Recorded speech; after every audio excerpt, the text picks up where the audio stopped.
Hi, Simon Whaley, Chief Kerfuffler. I'm delighted today to be with Scott Hailou of Drivers Norris. How are you, Scott? You Very okay? good, thanks, yeah. You've been here now 2 years, Scott. I think that's right, isn't it? After, again, having been at a very prominent London business and award winner after award winner. That's after all how we met, magically. Yeah. Two award halls from one to another. I started to see you picking up goals left, right and centre, and that always catches my attention there. Now, you've been here 2 years, and I think it's fair to say Drivers Norris has always had a fantastic name. Is it fair to say it was a bit of a faded glory there before you started off? Well, the business has been around since 1852. So in this current guise here, Drivers Norris has been 100 years, so it's very long established. Probably most people. It's got to be one of the oldest, doesn't it? One of the very oldest. Isn't it? I think the oldest North London estate agent is Piccadilly. So it's actually it will be the second. But it's a business that was in a fortunate position that had long-standing clients. Yeah. And also had a good income. And obviously over the last 2 years, we've managed to maybe modernise the business. Yeah. Improve service levels, and it's when you've got a strong brand, a lot of people know who Drivers Norris are. Yeah. Obviously, you make these improvements, and you can drive the business forward. How much of it was changing the team around as well? Because it seems to be this team has. You bring them to every event. I think that's really is fantastic. You first of all, you are a big proponent, and the whole industry really say well done to you in terms of how many charity things we're involved with. Do It for Dom, and from day one you have been backed that fantastically well. Some people take one or two people, and that's absolutely fine and great. You guys turn up, and we need a minibus, don't we, to accommodate for you. So, but the thing I'm getting at there is how quickly was it in terms of changing the culture? Did you need to bring in your own people, or were you able to work with the team that were here? It was a mixture of both. So there have been new staff, and obviously we managed to assimilate the guys that are already working there. Drivers Norris have got a history of longevity with their staff. We've got people who have worked here from a year to 32 years.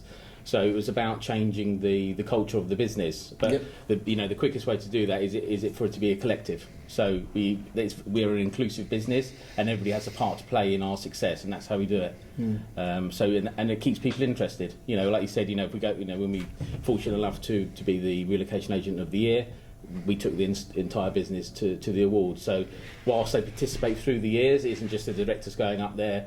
They see the results. They see, sometimes it's a bit of a disconnect there, isn't there? Business, just the owners go away and have come back with a jolly and a bit of a headache. But they actually realise what all that hard work doing things like referrals actually delivers at the end of it, doesn't it?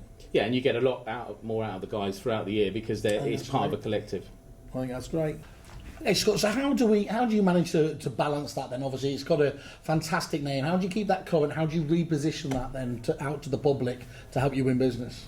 Well, what we've tried to do is not alienate our existing clientele, but obviously attract a new client. So obviously it's quite difficult because obviously people don't like change.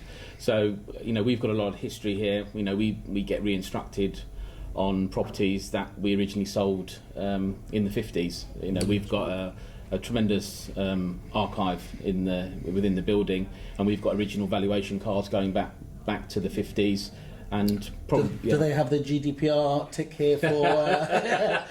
Probably not. But so it's about reinventing yourself, but not alienating your existing. Not throwing it all away, is it? Yeah, that's interesting. So you've got the valuation cards out back there for everything, and am I right to think you use them in some sort of marketing campaign to try and?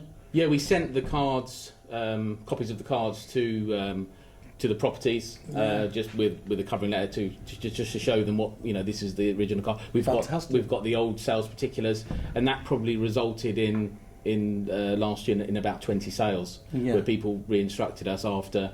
What a great campaign, and obviously not one that everyone can do, is it? So it's going to keep you at out there as unique.